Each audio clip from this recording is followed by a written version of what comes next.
गर्भ अवस्था में कथा भागवत सुननी चाहिए, रामायण सुननी चाहिए, सत्संग श्रवण करना चाहिए, ताकि हमारे बच्चे पर वैसा ही असर, वैसा ही प्रभाव पड़ता है। इसलिए गर्भ अवस्था में कथाएं, भागवत, रामायण, गीता का पाठ, सत्संग श्रवण करते रहना चाहिए। अपने बच्चे को चोर बनाती है तो मां बनाती है, तो अपनी संतान को चोर बनाना या सिपाही बनाना ये माँ के हाथ में होता है। माँ चाहे तो बच्चे को चोर बना दे और माँ चाहे तो बच्चे को सिपाही बना दे, ये माँ के हाथों में। इसलिए शुरू से अपनी संतान को संस्कार देने चाहिए। एक तरह से भले अगर पढ़ाने लिखाने के लिए धन नहीं है ना पास में, तो कोई बात नहीं, लेकिन संस्कार दीजिए। सबसे ज्यादा पढ़ाई से ज्यादा महत्व संस्कार रखते हैं। जिस व्यक्ति के अंदर संस्कार है, समझ लो उससे ज्यादा पढ़ा लिखा कोई नहीं। और कोई व्यक्ति कितना भी पढ़ लिख जाए, लेकिन उसके अंदर संस्कार नहीं, तो फिर पढ़ाई का मतलब क्या है? कोई फायदा नहीं है पढ़ाई का। माता पिता आजकल पढ़ा तो रहे हैं अपनी संतान को, लेकिन संस्कार नहीं दे पा रहे। पहले के जमाने में विद्यालय कम हुआ करते थे, लेकिन संस्कार बहुत हुआ करते थे। लेकिन आज के जमाने में विद्यालय तो बहुत है, पढ़ाई भी बहुत है, लेकिन संस्कार नहीं है। अपनी संतान को संस्कार नहीं दे पा रहे। आपने देखा होगा कि आजकल के बच्चे पढ़ने जाते हैं, बाहर निकल करके जा रहे हैं। अभी बीच में फैशन चली थी, चल तो खैर अभी भी रही है। हमारे भारत की संस्कृति कहती है कि स्त्रियों को वस्त्र पहने तो बदन ढका होना चाहिए। हमसे और आपसे अच्छा पहनावा तो मुसलमानों का है, सर से लेके पांव तक बदन ढका होता है। लेकिन यहाँ महाभारत, एक जमाना था कि महाभारत हुआ था सिर्फ वस्त्र उतारने पर महाभारत हुआ था। और अब आज के जमाने में अगर किसी से वस्त्र पहनने के लिए कह दो तो महाभारत खड़ा हो जाता है। लेकिन पहले के जमाने में वस्त्र उतारने के लिए महाभारत हुआ था, और अब वस्त्र पहनने को कह दो तो महाभारत हो जाता है।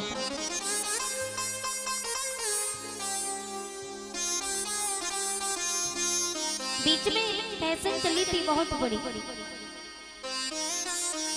मैंने ये तो देखा कि गरीबी सुदामा जी पर है, लेकिन सबसे ज्यादा गरीबी जो बड़े बड़े अमीर घराने की बेटियां थीं, पैसे वालों की बेटियों पर सबसे ज्यादा गरीबी। आपने देखा होगा 4 जगह से कटी फटी जीन्स पहन के निकलती थी। ये हमारे संस्कार नहीं है प्यारे। हम सुंदर कौन है? सुंदर चेहरे से नहीं, शरीर से नहीं, सुंदर संस्कारों से बनते हैं। जिसके सुंदर संस्कार हो, उससे ज्यादा सुंदर कोई नहीं संसार में। लेकिन जिसके संस्कार ही गंदे हो, चेहरे से कितना भी सुंदर क्यों ना हो, लेकिन उससे ज्यादा बेकार कोई नहीं। इसलिए प्यारे अपने संस्कार सुंदर बनाओ। संस्कार अच्छे होंगे तो सब लोग पूजा करेंगे, सब लोग मानेंगे। आजकल तो इतनी छूट दे रखी है, बुरा मत मानना, मैं क्षमा मांगना चाहूंगी, लेकिन कहते हैं कि सच कड़वा होता है। आजकल पैसा कमाना भी एक धंधा बन गया है। मानते कोई ज्यादा गरीब है, ज्यादा परेशान है, तो एक अलग बात है। लेकिन आजकल पैसे कमा रहे हैं, तो पैसे कमाने का धंधा क्या है?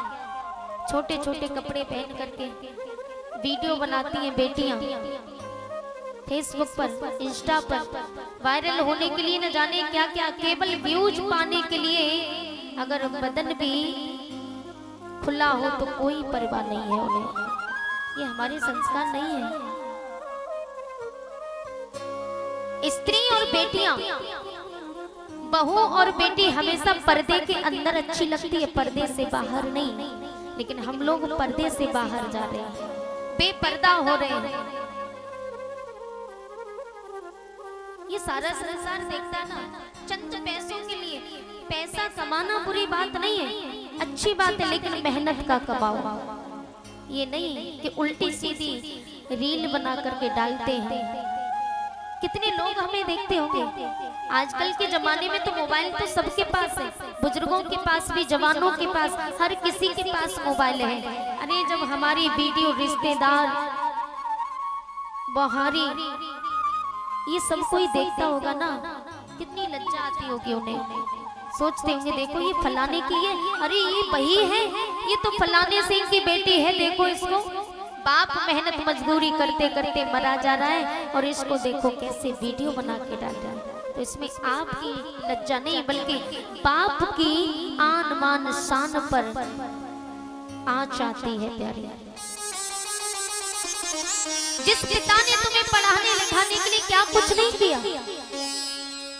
हम ये नहीं कहते मोबाइल मत रखो, रखो, अच्छी बात है, लेकिन मोबाइल अच्छे के लिए अच्छा है और बुरे के लिए बहुत बुरा है। पहले के जमाने में गरीब घराने की बेटियां पैसे वालों के यहाँ पर नाचने के लिए जाती थी, लेकिन आज वही पैसे वालों की बेटियां गरीबों का कर्जा उतार रही हैं, फेसबुक पर, इंस्टा पर नाच नाच करके। तो हमें ऐसा नहीं करना चाहिए। हम गली से गुजर करके जाते ना, बुजुर्गों की नजर पड़ती होगी, बेचारे आपको शर्म नहीं आती, लेकिन उनको शर्म आती तो शर्म से आंखें नीचे झुका लेते हैं। सोचते हैं कि देखो भैया क्या जमाना, एक हमारा जमाना था, अब ये क्या क्या देखने को मिल रहा है। तो संस्कार अच्छे होने चाहिए।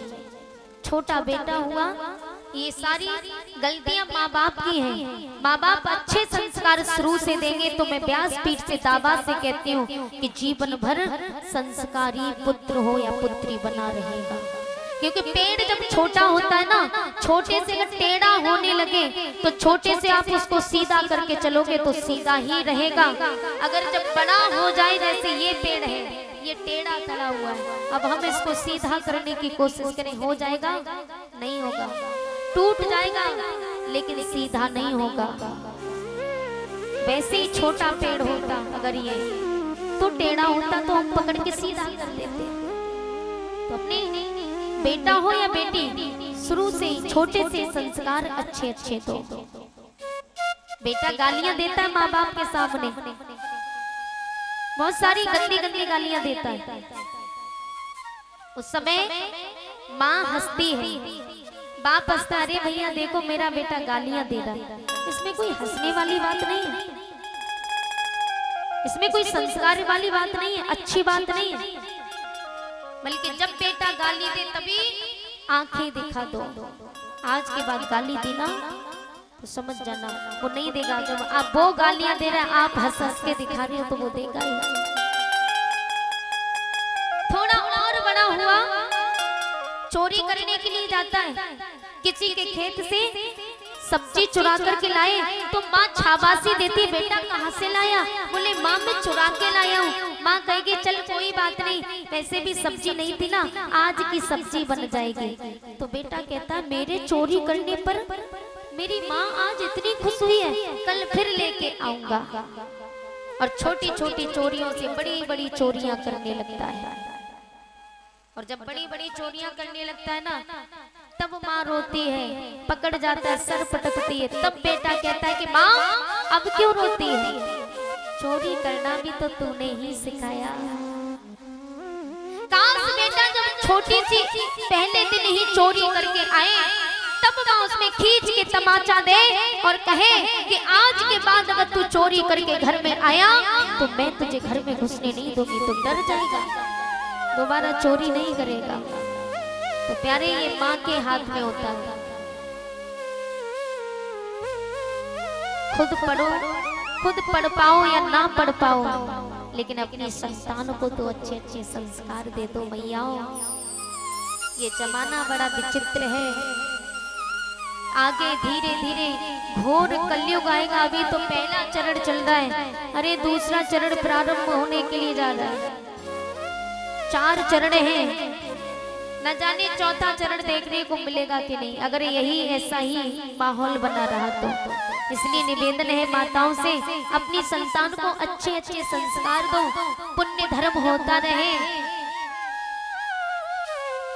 ताकि प्रलय जल्दी ना हो। प्रलय तो होनी है, ये तय है, और एक दिन ऐसा कलयुग आएगा। अभी तो मार काट हो रही है ना सरेआम, फिर भी थोड़ी धैर्य बना देते, लेकिन आगे चल करके ऐसा कलयुग आएगा कि कोई किसी का नहीं होगा, सरेआम कत्ल होगा। भाई भाई को मारेगा, बाप बेटा को मारेगा, बेटा बाप को काटेगा। सड़कों पर खड़े होकर के लोगों के दरवाजे बंद हो जाएंगे, कोई मदद को आगे नहीं आएगा। और इस संसार में राज्य सिर्फ उसी का चलेगा जिसके पास दमड़ी होगी, दाम होगा। गरीबों को तो कीड़े मकोड़ों की तरह कुचल करके फेंक दिया जाएगा। ऐसा कलयुग आने वाला है, ये तय है। धीरे धीरे प्रलय होगी, आग अपना प्रकोप दिखाएगी, बिजली अपना प्रकोप दिखाएगी, जल अपना प्रकोप दिखाएगा, ये वायु अपना प्रकोप दिखाएगी, आकाश अपना प्रकोप दिखाएगा। हर कोई प्रकोप में होगा। उस समय हम लोग कहाँ जाएंगे? बचने के लिए कुछ मिलेगा नहीं प्यारे। इसलिए कर्म अच्छे करो, ऐसे कर्म करो ताकि जल्दी प्रलय ना हो। भगवान से कहो प्रभु बस हमें कुछ नहीं आता, हम तो बस तेरी शरण में। आजकल बेटा माँ को सता रहा है, भगवान श्री राम हो गए। भगवान श्री राम ने माता पिता के लिए क्या कुछ नहीं किया। 14 वर्ष का वनवास किया, वन में कष्ट सहन किया। आज वही बेटा माँ बाप को वन वन भटका रहा है। लोग मंदिरों में जाते ना, दूध चढ़ाते हैं, मिन्नतें मांगते हैं, और घर में माँ बाप एक गिलास पानी के लिए तरसते हैं। माँ रोती है, तड़पती है। अरे जाकर के पूछो उन बूढ़े माँ बाप से जो खुश तो रहते हैं दुनिया वालों के सामने, लेकिन उनके दिल को टटोल करके देखो। कभी उनके मन की बातें जानने की कोशिश की है आपने? नहीं की ना, क्योंकि आप पर जबानी है, आप कुछ भी कर सकते हो। लेकिन बूढ़े माँ बाप के पास में जाकर के 2 वक्त, मात्र 2 वक्त बैठ करके देखो, उनके दिल का हाल पूछ के देखना। अपना हाल बताने से पहले उनकी आंखों से आंसू बरसने लगेंगे। कितना दुख दर्द समा करके बैठते हैं माँ बाप। बेटा जब छोटा होता है ना, बाप के कंधों पर बेटा होता है। बेटा एक बार पूछता है बाबूजी क्या है? पिता कहेंगे बेटा ये पेड़ है। बेटा फिर पूछेगा पिताजी क्या है? बाप फिर कहेगा ये पेड़ है। बार बार एक बात को बेटा पूछता है और बाप 1000 बार बताने के लिए तैयार रहता है। लेकिन उसी बाप पर जब बुढ़ापा आ जाता है ना और बेटे पर जवानी, तो बाप मात्र एक बार पूछता है कि बेटा ये क्या है? उल्टा जवाब देगा, तुम्हें दिखाई नहीं देता? अरे मैं किसी कार्य के लिए जा रहा था, तुमने टोक दिया।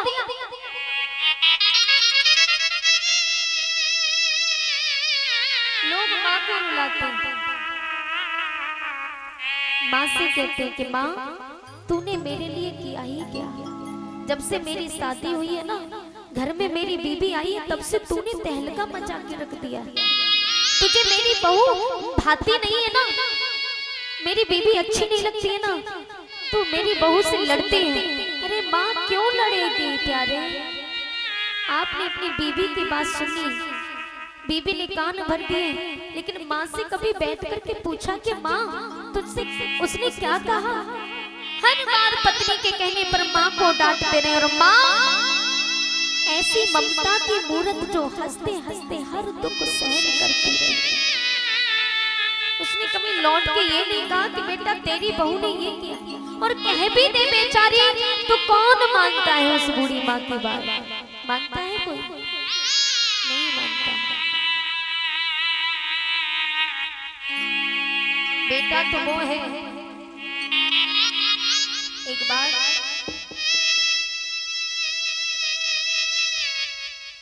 पत्नी में और माँ में लड़ाई हो जाती है। पत्नी की खातिर बेटे ने अपनी माँ से कह दिया कि माँ तू हर बार मुझे धमकी देती है कि ना कि मैंने तुझे 9 महीने अपनी कोख में रखा तो उसका किराया ले ले। बेटा ये कहता है। माँ ने कहा कि तू मेरा किराया देगा? किराया? मेरा कर्ज चुकाना चाहता है तो ठीक है, एक रात मेरे पास लेटना। बेटा माँ के पास, माँ से कहता है कि माँ तेरे पास में एक रात लेट जाऊंगा तो क्या तेरा कर्जा उतर जाएगा? हाँ उतर जाएगा। फिर तू कभी ये तो नहीं कहेगी कि मेरा कर्ज है तेरे पर? बोले नहीं कहूंगी। बेटे ने कहा कोई बात नहीं, एक रात की बात है, मैं लेटूंगा, तेरा कर्जा चुकाऊंगा। बेटा माँ के पास लेट गया, थोड़ी देर सोया, माँ ने जगा दिया। बेटा मुझे बहुत देर से प्यास लगी है, एक गिलास पानी पिला दे।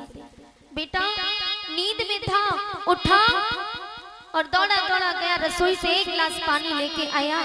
माँ ने आधा गिलास पानी पिया, आधा गिलास जहाँ बेटा लेटा हुआ था वहां फैला दिया, बिस्तर गीला कर दिया। और जब बिस्तर गीला किया तो बेटे को क्रोध आ गया, लेकिन कुछ कह नहीं सका क्योंकि माँ का कर्जा उतारना है। बेटा फिर सो गया। थोड़ी देर बाद माँ ने फिर कहा लाला मुझे बहुत देर से प्यास लगी है, जरा पानी पिला दे। बेटा फिर उठा, एक गिलास पानी लेके आया, आधा गिलास पानी पिया, आधा गिलास फैला दिया। बेटे को क्रोध आ गया, बार बार माँ यही करती रही, सारी रात हो गई। सुबह के 4 बजे बेटा सो नहीं पाया तो क्रोध में आकर के माँ ने आखिरी बार कहा तो क्रोध में आकर के कहता है कि माँ सारी रात हो गई, मुझे परेशान करते करते मुझे सोने तक नहीं दिया, बार बार पानी मांग रही है और मैं गीले में, मुझे नींद तक नहीं आ रही। तो माँ ने खींच के एक तमाचा दिया और कहा तू मेरा कर्जा उतारेगा? मेरा कर्जा उतारने चला तू? अरे एक रात तू गीले में नहीं सो सका, लेकिन मैंने तुझे बचपन से, तेरा बचपन काटा, मैं गीले में सोई, तुझे सूखे में सुलाया और तू मेरा कर्जा उतारने चला।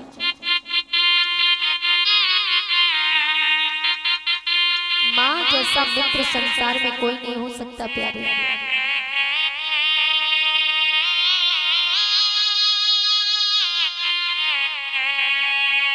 तू कितनी अच्छी है,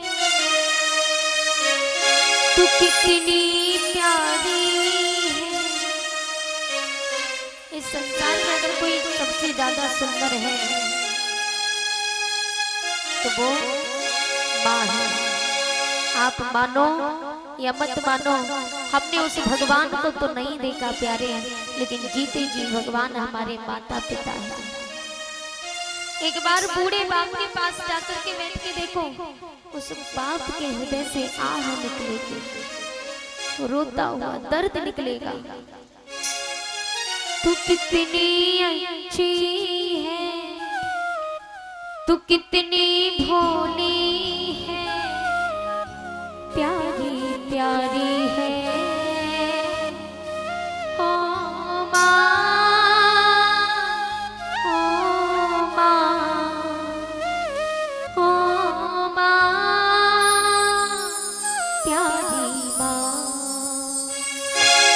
कितनी अच्छी है, तू कितनी भोली है, तू कितनी अच्छी है, तू कितनी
अपने अपने माता पिता की जय जय श्री राधे।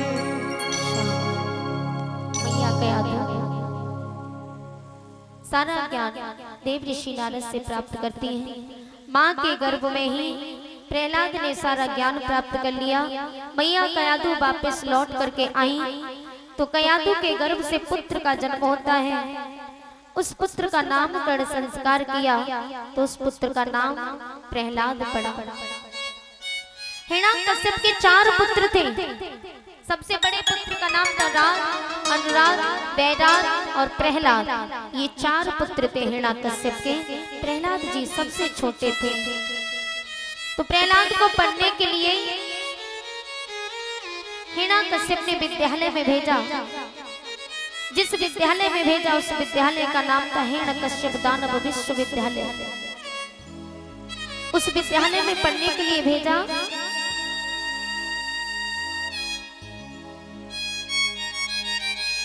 और जो शांडामृग थे दैत्यों के गुरु शुक्राचार्य, उनके पुत्र शांडामृग, उन दोनों से कहा कि यहाँ सिर्फ दैत्यों के पुत्र पढ़ने के लिए आते हैं। स्मरण रहे, आज के बाद इसने अगर मेरे शत्रु मेरे दुश्मन का नाम लिया तो मैं तुम्हें जीवित नहीं छोड़ूंगा। ठीक है महाराज, जो आज्ञा। हिरण्यकश्यप के जाने के बाद समय व्यतीत होता गया। कुछ समय बीतता गया। एक बार प्रहलाद जी घूमने के लिए जाते तो कुम्हारी के घर से होते हुए निकले। कुम्हारी के घर से होते हुए जब निकलते तो कुम्हारी के घर से रोने की आवाज आ रही थी। रोने की आवाज को सुन करके प्रहलाद जी पहुंच जाते। प्रहलाद जी ने बूढ़ी माँ को रोता हुआ देखा तो प्रहलाद कहने लगे, मैया तुम रो रही हो, लेकिन क्यों? कुमारी ने कहा कि मैं जात की कुमारी हूँ, मैं घड़े बनाती हूँ। मेरी आभा लग चुकी है। इस आभा के अंदर बिल्ली के 4 बच्चे दब गए हैं। उस आभा के अंदर अग्नि प्रज्वलित हो चुकी है। कहीं वो बच्चे मर न जाए, इसलिए मैं भगवान से प्रार्थना कर रही हूँ कि प्रभु उन बच्चों की रक्षा करना। प्रहलाद ने कहा, मैया तुम्हें डर नहीं, इस राज्य में मेरे पिता का हुक्म चलता है। यहाँ के आज के भगवान है वो मेरे पिता हैं। आप मेरे पिता का नाम छोड़ करके मेरे पिता के शत्रु का नाम ले रही हो। उन्हें पता चल गया तो तुम्हें जीवित नहीं छोड़ेंगे। मैया कुमारी ने कहा, सूरज की प्रतिमा अगर जल में पड़े तो सूरज तो दिखाई देने लगते। इसका मतलब वो नहीं कि प्रतिमा है वो प्रतिमा ही रहेगी, सूर्य नहीं बन सकता। ठीक उसी प्रकार भगवान तो एक है। माँ, तेरे भगवान के नाम लेने से अगर वो बच्चे नहीं बचे तो मैया ने कहा, मुझे सुबह आकर के सूली पर चढ़ा देना, क्योंकि मैं भी जिंदा नहीं रहना चाहती। प्रहलाद जी ने कहा, आभा कब खुलेगी? मैया ने कहा, सुबह। तो प्रहलाद जी कहते, मैं सुबह आऊंगा, मेरा इंतजार करना। जब तक मैं ना आ जाऊं तब तक आभा को खोलना मत। प्रहलाद जी चले गए। वो बूढ़ी माँ सारी रात हो गई भगवान का भजन करती रही। भगवान से कहती है, प्रभु मेरा इस संसार में तेरे सिवा कोई नहीं है, मेरी रक्षा करना। अगर ये बच्चे नहीं बचे तो मैं अपने प्राणों को त्याग दूंगी। अगर तूने आज इन बच्चों की रक्षा नहीं की तो कोई भी संसार में तेरा नाम नहीं लेगा। रो रो करके सर पटक करके कहती है, प्रभु मेरा कोई नहीं है तेरे सिवा, मैं किसके सहारे जी पाऊं। चरणों से दूर किया मुझको,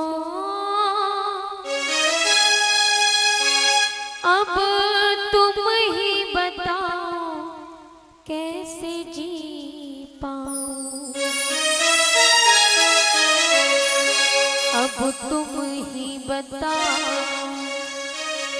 मुझे प्रभु, मुझे किधर कहाँ मुझे जाना है, चरणों में रख लो नाथ मुझे, अब वापिस घर नहीं जाना है।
लो नाथ मुझे,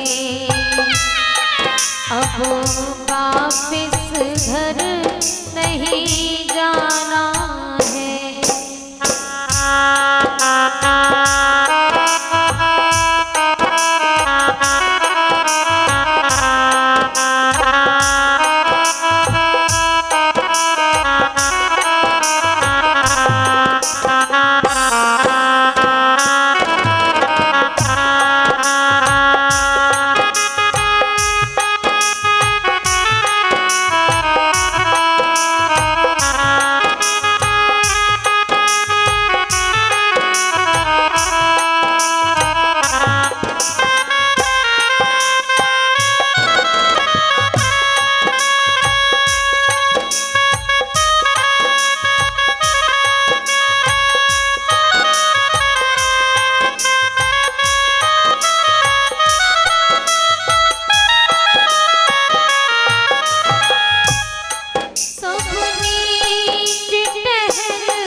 घर की करके मैं अपना फर्ज निभाऊंगी,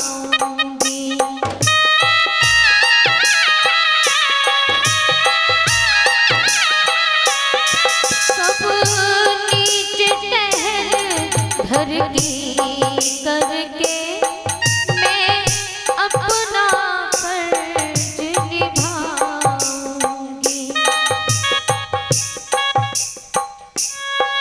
हे नाथ बताऊं मैं तो तुम्हें छोड़ नहीं मैं जाऊंगी। मेरी इच्छा यही है हे प्रियवर, मेरी इच्छा यही है हे प्रियवर, सबकी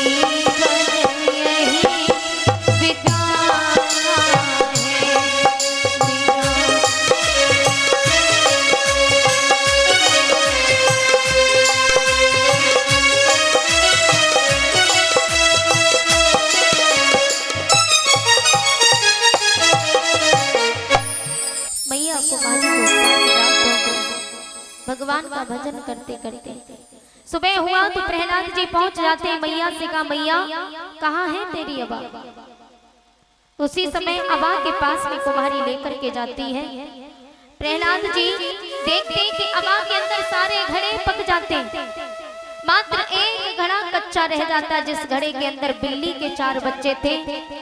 जैसे कुम्हारी मैया ने उस घड़े को हटाया, बिल्ली के 4 बच्चे जीवित निकले और भाग जाते। प्रहलाद जी उसी समय मैया के चरणों में गिर गए, माँ आज मैं समझ गया प्रभु में प्रभुताई है। वहीं से हरि का गुणगान करते हुए प्रहलाद जी चले हैं। विद्यालय में जाकर के पहुंचे तो एक दिन गुरुजी ने कहा, बेटा प्रहलाद मैं किसी कार्य से बाहर जा रहा हूँ, तुम एक काम करना, तब तक बच्चों को इमला लिखवा देना। ठीक है गुरुजी। गुरुजी के जाने के बाद प्रहलाद जी ने कहा, बच्चों अपनी अपनी कॉपी निकालो और भगवान का भजन करो। प्रहलाद की बात सुन करके बच्चों ने कहा, हम भगवान का भजन क्यों करें? भगवान का भजन तो बुजुर्गों को करना चाहिए, हम तो भी बच्चे हैं, जो बड़े बूढ़े हैं उनको भगवान का भजन करना चाहिए। प्रहलाद जी ने कहा, कौन कहता है? ऐसा कहाँ लिखा है? कौमार आचरित प्राज्ञो धर्मान भागवतान दुर्लभम मानुषम जन्म तदप्यधुर्भमर्थदम्।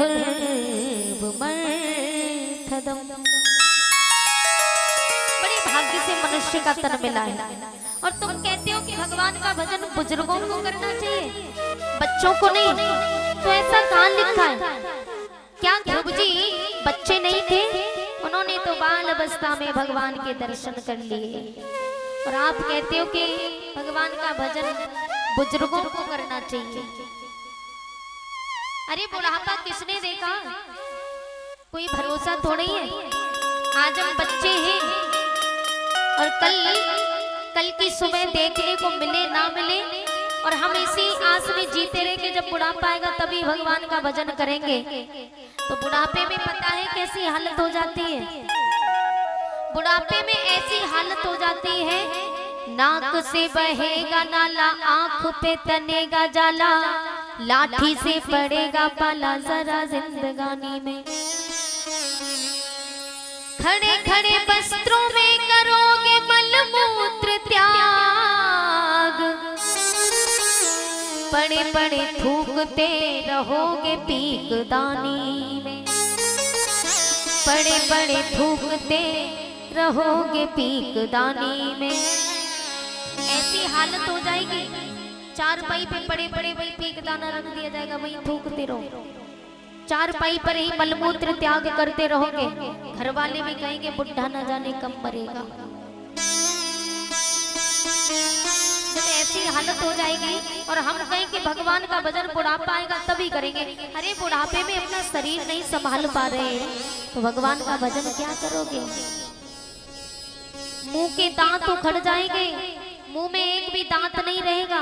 अब हम भजन करेंगे बुढ़ापे में, हम कहेंगे राम राम मुंह से निकलेगा आम आम, तो भगवान का भजन तो नहीं हो सकता ना।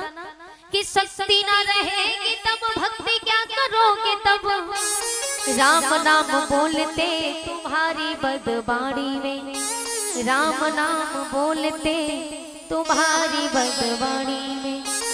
और भैया जवानी के तो सब साथी हैं, बुढ़ापा आता ना तो हमारे खुद के बच्चे कहते हैं कि गई जवानी और आया बुढ़ापा, सबको लगने लगा तू पराया। हमारी खुद की औलाद कहती है क्या कि बाल बच्चे कहे मर जा बूढ़े, क्यों कि बाल बच्चे कहे मर जा बूढ़े, अब कमाने के काबिल नहीं है, अब कमाने के काबिल नहीं है। हमारी खुद की औलाद भी कहेंगे कि बुढ़ा हम तो मर जाए वही बढ़िया, क्योंकि पड़ा पड़ा खाता रहता है, कमाने के लायक है नहीं।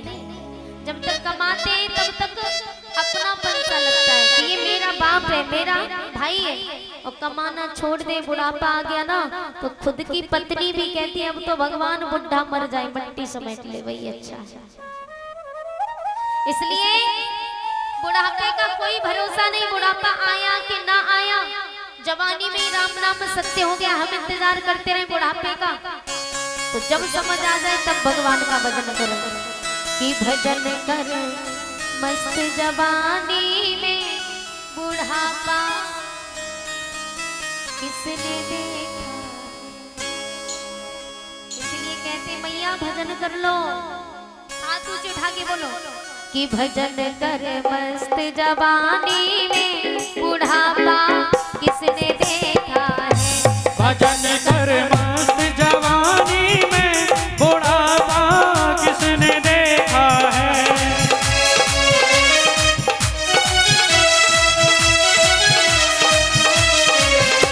बोलिए ताली बजा के भजन कर मस्त जवानी में बुढ़ापा किसने देखा है। भजन कर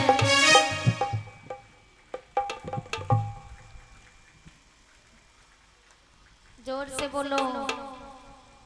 और कहते हैं कि अभी नहीं बोलोगे ना, अभी तो हम बुलवा रहे हैं, नहीं बोल रहे। लेकिन याद रखना एक दिन ऐसा आएगा तुम बोलना तो चाहोगे लेकिन बोल नहीं पाओगे।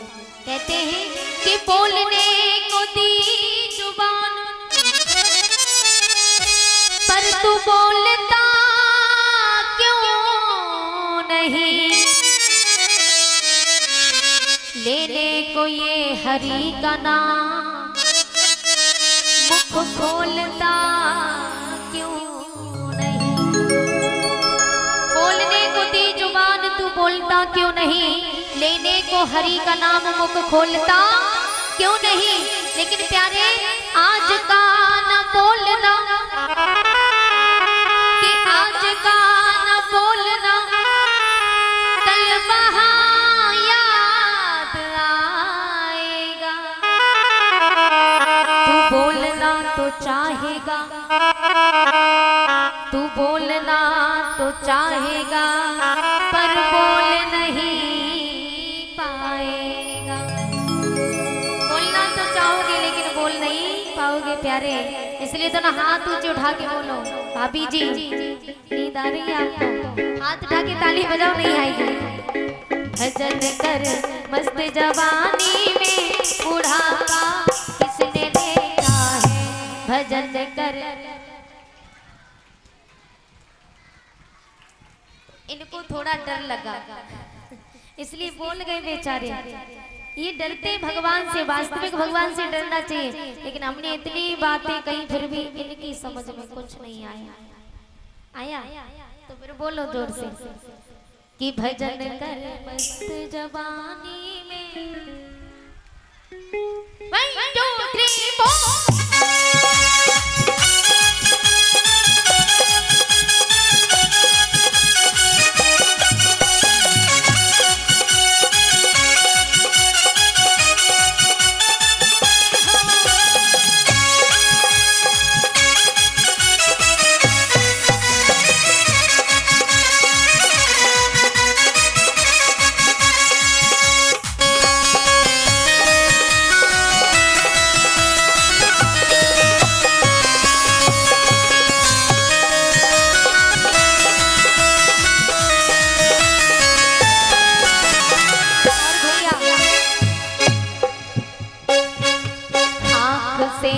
अंधे हो जाओगे दरस तुम कर नहीं पाओगे।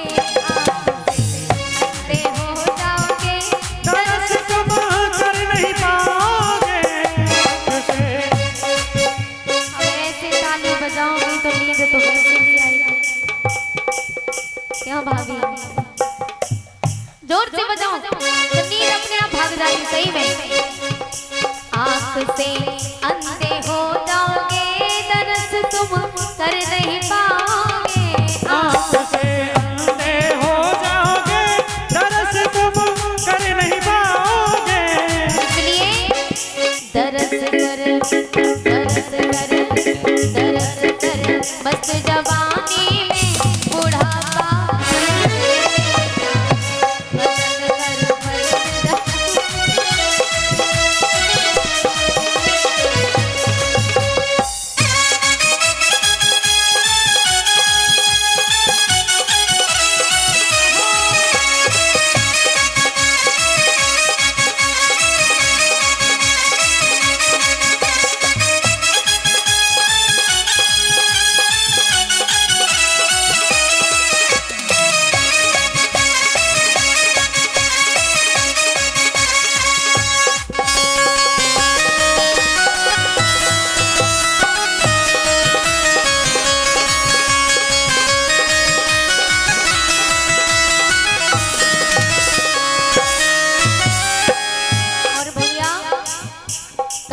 से बहरे हो जाओगे, भजन तुम सुन नहीं पाओगे। कान से बहरे हो जाओगे, भजन तुम सुन नहीं पाओगे। इसलिए भजन सुन, भजन सुन, भजन सुन, मस्त जवानी में बुढ़ापा भजन कर, मस्त जवानी में बुढ़ापा किसने देखा।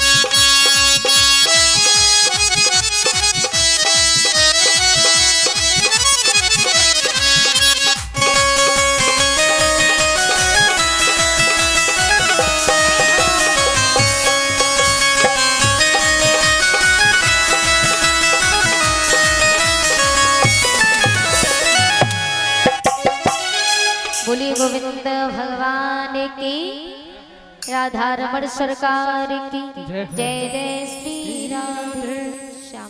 प्रहलाद जी ने कहा भैया आप कह रहे हो कि बुढ़ापा आएगा तभी भगवान का भजन करेंगे, तो बुढ़ापे का इंतजार करते करते कहीं बीच में ही टपक गए तो, इसलिए जब इच्छा हो तब भगवान का भजन करो। बच्चों की समझ में आ गया तो सभी बच्चे भगवान का भजन करने लगे। सभी की कॉपी पर राम राम लिखा है। गुरुजी आए, गुरुजी ने कॉपी चेक की तो पूरी कॉपी पर राम राम लिखा हुआ देखा तो गुरुजी क्रोध में आ गए और कहा प्रहलाद तुम्हें पता नहीं, तुम्हारे पिता के दुश्मन का नाम तुमने कॉपी पर लिखवाया। तुम्हारे पिता को अगर पता चला तो तुम्हारे पिता तुम्हें जीवित नहीं छोड़ेंगे। प्रहलाद जी ने कहा मेरा तो एक ही पिता है, परम पिता परमात्मा, और मैं उसी से डरता हूँ और किसी से मुझे डर नहीं है। ये बात जैसी सुनी तो उसी समय व्यतीत होता गया। छुट्टियों के दिनों में गुरुजी प्रहलाद को लेकर के हिरण्यकश्यप के पास में गए। उनके पास में लेकर के जाते हैं तो जब जाकर के पहुंचे तो उसी समय पता चला हिरण्यकश्यप को कि ये मेरे दुश्मन का नाम लेता है। तो हिरण्यकश्यप ने अपने पुत्र को समझाया, समझाने पर नहीं माने प्रहलाद, तो आदेश दे दिया कि जाओ मेरे और भी पुत्र हैं, मुझे कोई परवाह नहीं, जाओ ले जाकर के इसको मृत्यु के मुख में डाल दो। हाथियों से कुचलवाया, सर्पों में डलवाया, पहाड़ों से गिरवाया, हर जगह मेरे गोविंद ने प्रहलाद की रक्षा की। अंत में होलिका को सौंप दिया और जब होलिका को सौंपा, होलिका प्रहलाद को मारने के लिए आई तो प्रहलाद जी ने कहा कि बुआ तुम हमें मारना चाहती हो लेकिन शायद तुम जानती नहीं, तुम मुझे जिसके कहने पर मार रही हो ना, लेकिन उसी ने तुम्हारे पति को मारा। मेरे पिता को बुरा बताए रही है, जाने संसार को पालो है। उन भैयन भलो बताए रही है, जाने खसम तुम्हारो मारो है। बुआ भूल गई तुम? अरे तुम्हारे पति को इसी ने मारा, तुम्हारे भैया ने, लेकिन मेरे चाचा को मेरे परमपिता परमात्मा ने मारा। जाने चाचा को मारो है वो बबुला खास हमारो है, जाने फूफा को मारो है वो भैया खास तुम्हारो है। तुम बोल रही हो क्योंकि हिरण्यकश्यप ने होलिका के पति को मारा। कारण क्या था? कारण इतना था होलिका एक दिन बगिया में घूमने के लिए गई तो इसने विप्रचित्त को देखा। विप्रचित्त को देख करके मोहित हो गई, कहने लगी कि हमसे विवाह कर लो, अगर तुमने हमारे साथ विवाह नहीं किया तो हम तुम्हारे बगैर जी नहीं सकते, हम मर जाएंगे। विप्रचित्त ने कहा पहले अपने भैया से आज्ञा लो। होलिका अपने भैया के पास में पहुंची, हिरण्याकश्यप से कहा भैया मैं विप्रचित्त से बहुत प्रेम करती हूँ, विवाह करूंगी तो उन्हीं के साथ, वरना मैं उनके बिना जी नहीं सकती, मैं अपने प्राण त्याग दूंगी, मर जाऊंगी। तो हिरण्याकश्यप ने कहा एक काम करो, हमारी एक शर्त है, मुझमें और विप्रचित्त में युद्ध होगा, युद्ध में जो जीतेगा, अगर विप्रचित्त जीत गया तो हम हंसी खुशी तुम्हारा विवाह उसके साथ कर देंगे। ये उस समय की बात है, उस समय हिरण्याकश्यप को वरदान नहीं मिला था, उस समय की बात है।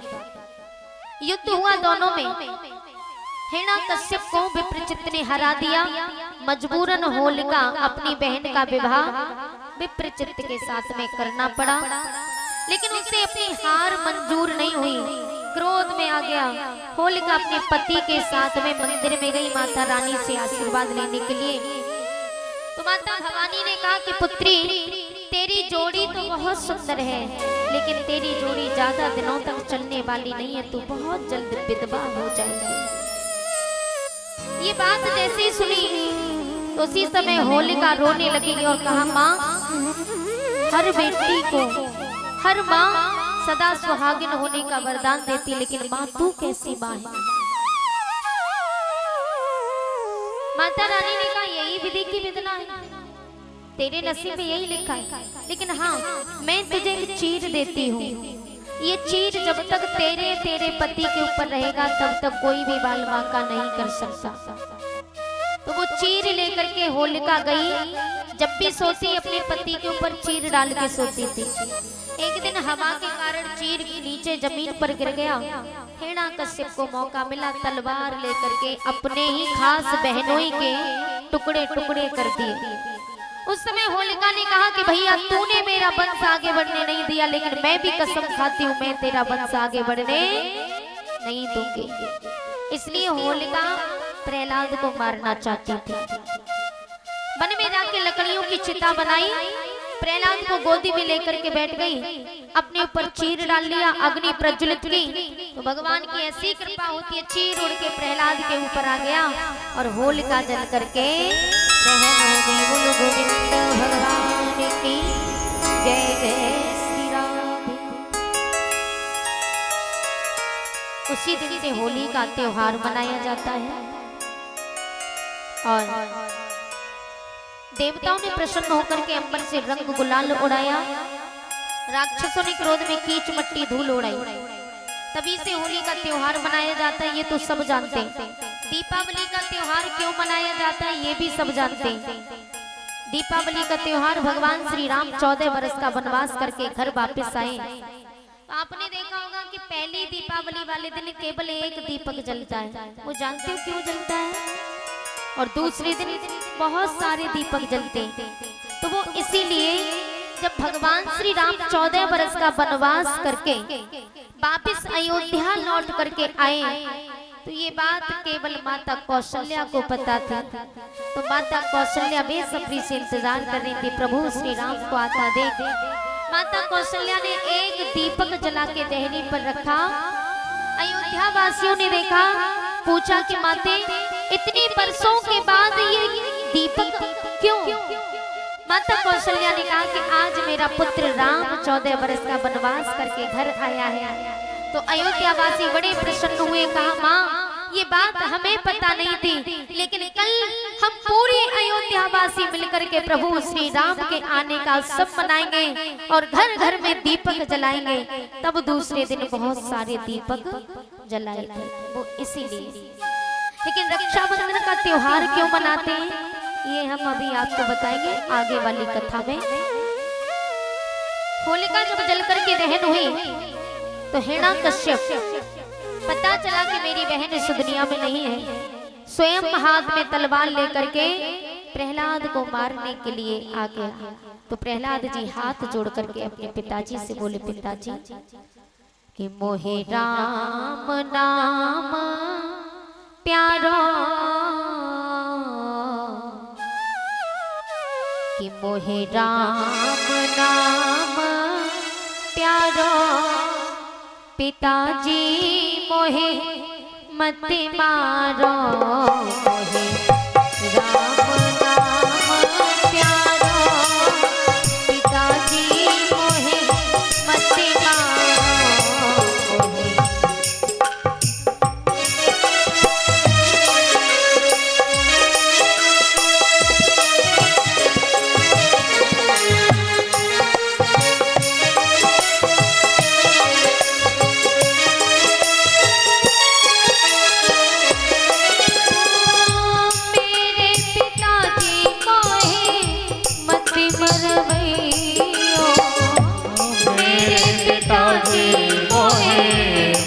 मरवैयो राम के नाम को मत छुड़वैयो राम के नाम को मत छोड़वैयो राम के नाम को मत छुड़वैयो राम के नाम को मत छोड़वैयो करुणा जग से न्यारो करुणा जग से न्यारो पिताजी मोहे मत मारो राम नाम प्यारो पिताजी मोहे मत मारो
सबको तारो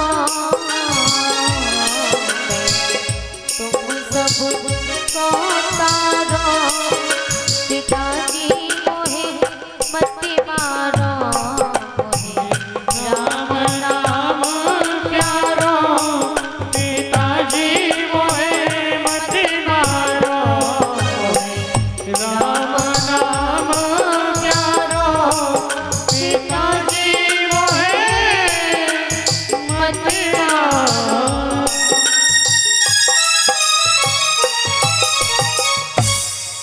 कश्यप प्रहलाद को मारने के लिए आगे बढ़ा तो प्रहलाद से कहने लगा कि आज मैं तुझे जीवित नहीं छोड़ूंगा।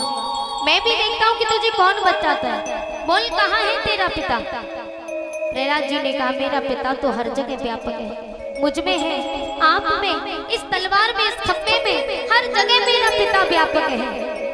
ये बात जैसे सुनी